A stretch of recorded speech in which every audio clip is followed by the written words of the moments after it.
News has come that Venezuela is releasing political prisoners who were imprisoned by the Maduro regime.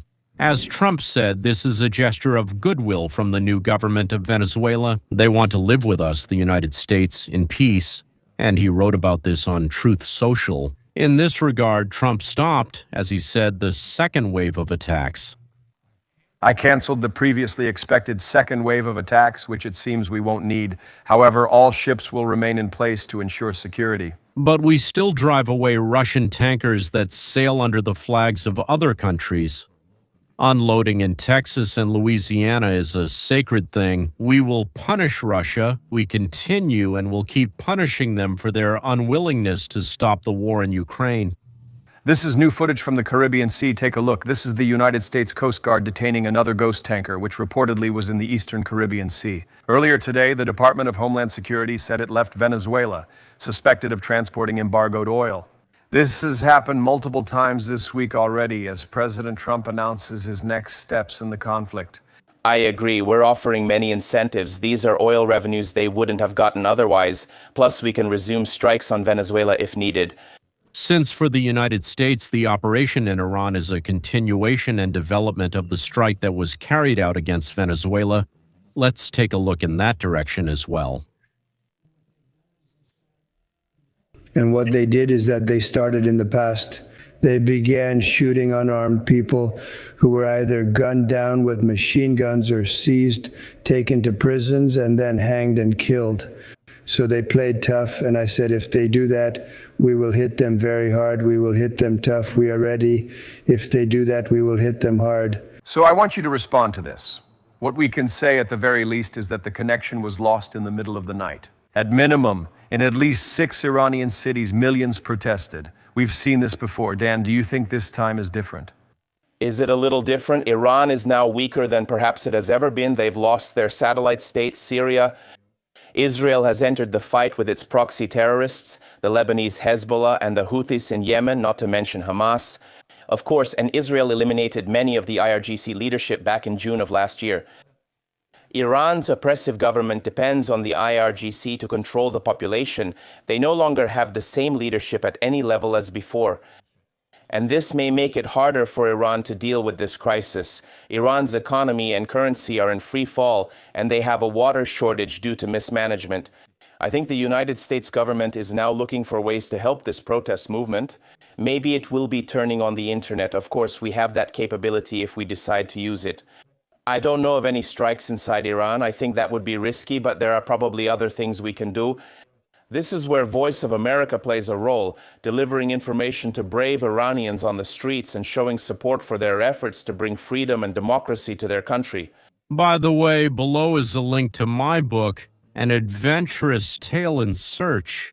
Q in Russian is suitable for all ages from 12 to 120, but inside the book there's a very clear message. Anything that isn't freedom doesn't work. If someone didn't have time to download Capitalism 101, then it's available in Russian and English on Amazon and on Camerton Global for less than $5. The English version of In Search of Hugh can also be purchased on the same platforms. In fact, Russia deceived us for a long time with the negotiations on Ukraine. They lied, played dumb, and ended up embarrassing themselves. So now they'll get oil for $50 or less, and they'll know for a barrel, accordingly, for a barrel of light oil, that's when it will happen. Well, they won't go bankrupt, but they'll have to make decisions, they'll have to cut social spending, and then, well, risk riots across the country, or end the war in Ukraine, which is exactly what we want them to do. So I'm being asked, why you? So they say they went after Venezuela, but not Mexico. Maybe they got scared of Mexico's territory. Tons of drugs and hundreds of thousands of illegal weapons are really being brought into the United States. All kinds of criminal gangs are coming in. People are being smuggled in gas tanks, in shipping containers. They're digging tunnels under the border fence. Yeah, by the way, it's interesting, isn't it, that no one is trying to run away in the other direction, away from us. Everyone is trying to get there, to that terrible, nightmarish, bad America, evil, oppressive Russian. Everyone is running here, but for some reason, no one wants to go back. We've appealed to the Mexican leadership many times, either on our own or together with your guys, asking them to either destroy the drug cartels' production, their transport, their infrastructure, or just let us come in and deal with them ourselves. Yes, Mexico says no every time, but our people are dying, and we're getting a flow of crime, murders, robberies, rapes, mass thefts are happening here. And Mexico says, we are a sovereign state. Don't even think about coming here, God forbid, to intervene. We spend billions to stop the flow of migrants, drugs, weapons, and criminals, while Mexico only benefits from it. So, about 20 million of its people work in the United States and send money to their families. We know exactly how much Mexico received from the United States in 2024. From these kinds of workers, $63 billion in remittances. $63 billion in remittances from these guys who are here. Just to be clear, Mexico gets $27 billion a year for oil, and in that same 2024, it received that much for agricultural products. There's smuggling going on, drinks from tequila to beer.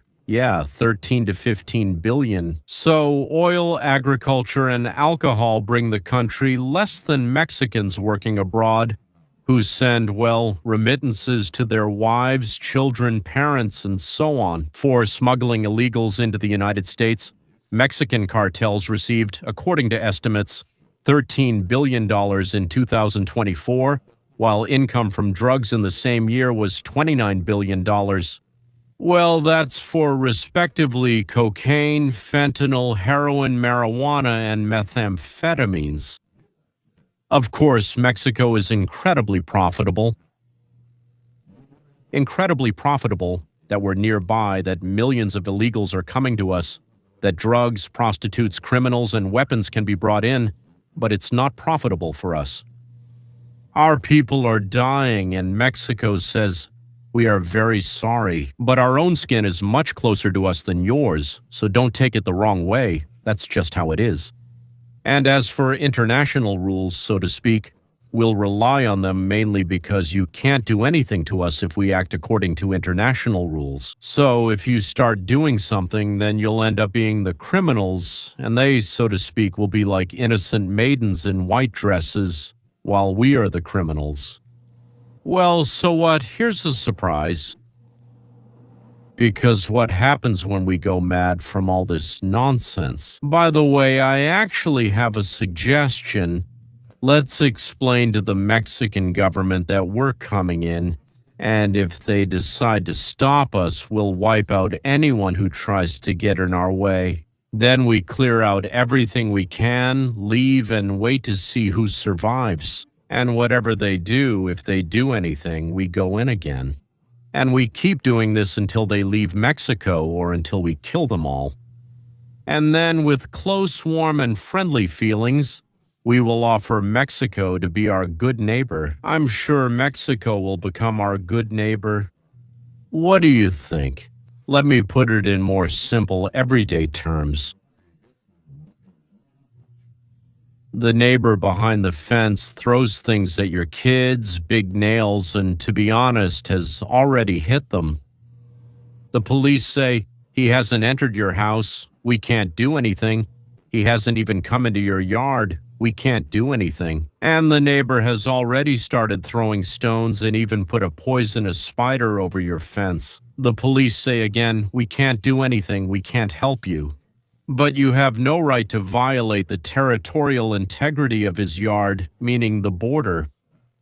But you have every right to yell at your neighbor, and you can even write on your side of the fence that he is a criminal or something like that, with your own subtitles.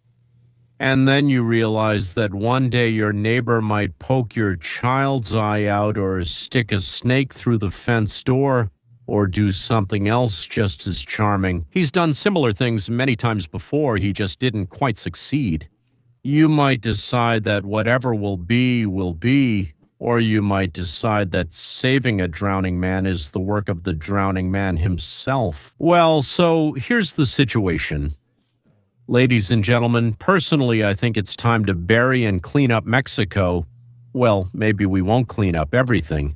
Okay, but at least part of it, and then later, again, look, their opportunities and desires will decrease, and maybe the Mexican government will stop being so afraid of the cartels and will start doing something themselves to clean their own country from this scourge. There's no point in Trump. He said so Cuba will fall apart on its own and Mexico will need help. I think so too. I'm in favor of help, of that kind of help. Neighbors should help each other.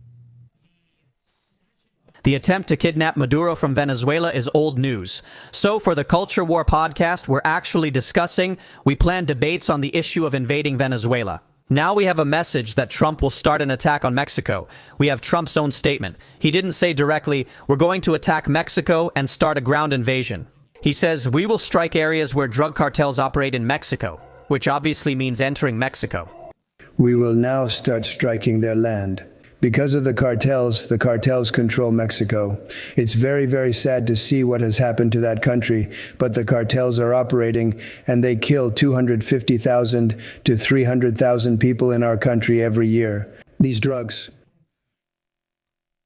Well, that's it. I'll play it again. Ey Yegorova. Semkin A.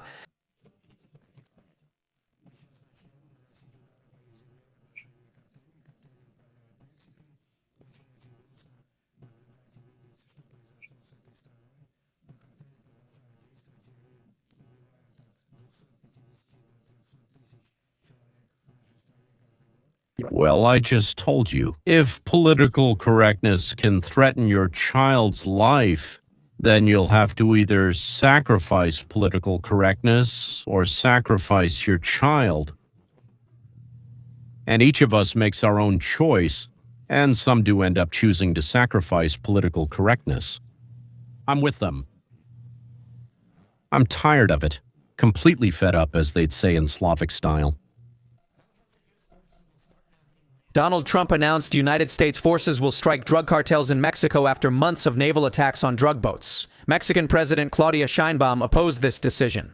Trump did not specify the timing or scale of the planned ground attacks. Military strikes on Mexican territory without its consent would violate international law and be an unprecedented attack on a United States ally and major trading partner. Yes, but there is such a thing as letters of marque. We can be allies with Mexico, our southern neighbor, but that doesn't mean we'll allow the cartels. NGOs are harming people, even their own, so why not close them? The government appears to be working with the cartel. So, when we say that we are allied with them, if they are run by cartels, then we are not, reportedly. The statement followed Saturday's capture of Nicolas Maduro from Venezuela, which was carried out by Delta Special Forces in a Caracas compound where he was hiding. United States strikes on drug lords have resulted in the deaths of more than 100 people. The naval campaign targets suspected drug smuggling vessels, while ground strikes on Mexican cartels mark a major increase in United States military action in the region. Mexico's Sinaloa cartel and Jalisco New Generation cartel dominate large areas and are locked in a violent conflict that has killed over 30,000 people. Last year, Trump labeled 6 Mexican cartels as foreign terrorist organizations. In February 2025, Mexico condemned the move, calling it a threat to its sovereignty and possible justification for military intervention. Sheinbaum said Monday that Americans belong to the Americas, not just one nation, responding to Trump's claim of Washington's dominance after Maduro's capture. This is called the Monroe Doctrine. The Monroe Doctrine was an unofficial statement. Essentially, we will not allow foreign powers to invade our hemisphere and establish their authority here against us. This was mainly aimed at Spain, France, and the British Crown. The United States stated, we have already established our dominance here. C6. If we let European colonizers establish colonies here, we will face endless war. De facto, Monroe stopped the colonization of some countries by others, well, in the Western Hemisphere. What is colonization? It's the seizure and acquisition of tribute, well, taxes, from the subjugated territory. In 2026, on the night of January 2nd to 3rd, a new era began in the history of our civilization. The world, from being unipolar with the United States dominating, is turning not even into a bipolar one like the United States Soviet republics versus the United States, but into a multipolar one where major countries are responsible for order, each in their own region. In the United States region, we are the policemen, And we won't let other policemen interfere in our lives and our relationships with our neighbors in the region either. They're, I don't know, China, Russia, Brazil, Russia, India, China, South Africa. Yes, they might form their own center and their own policeman or police force. I don't know. Europe, if it manages to gain a bit of testosterone, then it will organize its own center. The children of Abraham, the Semites, and possibly Persia, led by the Shah, will organize their own. Everyone will be defined geographically. There's also India, Pakistan, Turkey, and Japan. They will either join other alliances or form their own. We will isolate ourselves. We will build a long fence, longer and higher than the Great Wall of China. How and with what the other centers will isolate themselves, I don't know. Each will have its own way. The centers will act, I don't know how. Entering into relationships with each other will also be political, economic. They might even be hostile to each other. I don't know. But most likely there won't be any world wars. A person doesn't know how to live in a democracy. We choose a representative because he promised us something, told us something, made some promises, and we rush to vote for him. From the very first day, he does the exact opposite. But you have to put up with it for 4 years, and then you still have to convince a bunch of people that he needs to be replaced. Well, let's imagine that we replaced him, spent a year of effort, and we're happy that we voted, applauded, we won, elected another person who, on election day, started doing everything. What he shouted means that he despises and hates. The previous one was exactly the same. So now you wait another 4 years, and then what? And then he bribed half the population with money he stole from you, and they voted to keep milking you. That's their so-called democracy. That's their so-called democracy. But the ones Duru and I chose, they came up with the idea to rob us so that not only would we give to our neighbors, but also give our earnings to other countries. This is called the United Nations, with all its vile organizations created to robbing those who work and try to support their families. No, you are obliged to share with the Zulus and Indonesians, and they vote for it in the United Nations. You can't neutralize the scum on Mexican territory who bring death to your cities. You just can't. And you yourself. At the same time, they call you a colonialist and an imperialist, and even a racist, and also Belarusian. You make medicines that they used to treat their previously incurable diseases, and you're called a bloodsucker because you want them to pay you for these medicines that you made for them and brought to them, and you give them at cost, a third of what you sell them for here. But it doesn't matter. Without us, they wouldn't have been able to build railroads or television factories. Without us, they have neither the knowledge nor the capital. You need to extract oil. The Indians had Texas for 1,000 years. How much oil did they extract from the land of Texas in those 1,000 years? And how many machines for making clothes did they have to give us when we took over after coming from Europe to America? And do you know how long they lived in America? How quickly they could travel, say, from Boston to San Francisco? They didn't need to, but do you know how many nights they spent with empty stomachs? Could they also rest in the Ulis? On Saturdays we work, but on Saturday and Sunday we don't work, and we won't exceed 40 hours a week. Oh, about getting rid of lice or washing clothes or not dying from tuberculosis or the plague. Of course, we should have left them alone in their primitive state and waited for them to learn how to cure the plague themselves and put in dental implants. But we learned to sail across the oceans, navigate by the stars, preserve food and water on board. We learned to build, we learned to count, we started writing poetry. We learned to love philosophy and symphonic music, and now I'm told that we will all vote together and make fateful decisions. And if there are more people who can't stand symphonic music, then it's goodbye, Mozart, farewell, Beethoven, Stravinsky, adieu, Paganini, goodbye, Rachmaninoff. If the majority of countries and people decide so, then it won't be. Neither astronomy, which nobody needs, nor poetry. Why is it needed at all? Nor any other useless things. That's why their idea is that you can sit in Mexico, kill our people, and say, the United Nations voted that you can't come in. Invading my country and taking out drug dealers one by one is a stupid idea, and only dumb idiots can't see and understand that. It's like letting 250,000 Somalis into the United States. And with their medieval mentality, they have a mentality from the caveman era. To take their word for it that they spent $9 billion of our dollars, our money, but they have no receipts, and they demand we just trust them that they spent it on our children. What, you don't believe it? Yes, I'm telling the truth, I gave my word and you don't believe me? I think it's time to rebuild the world. Everything should be simpler, everything should be easier. If you commit an act that deprives someone of property, health, or life, you will pay 3 times the cost of the damage, and you will spend your whole life working it off in the mines, in the pits, in production, sitting in prison the damage you've caused without the right to be pardoned. And if we need to go into another country for this, thank God we have the strength for it. And as long as we have this strength, let's build a world of common sense, a world we would like to live in. Personally, I don't need Mexico. I absolutely don't want to take it over. Why would I need it? But I would really like the cartels, drugs, and violence from there to disappear and stop threatening my children. That would be great. All right, gentlemen, that's all for today. Until next time.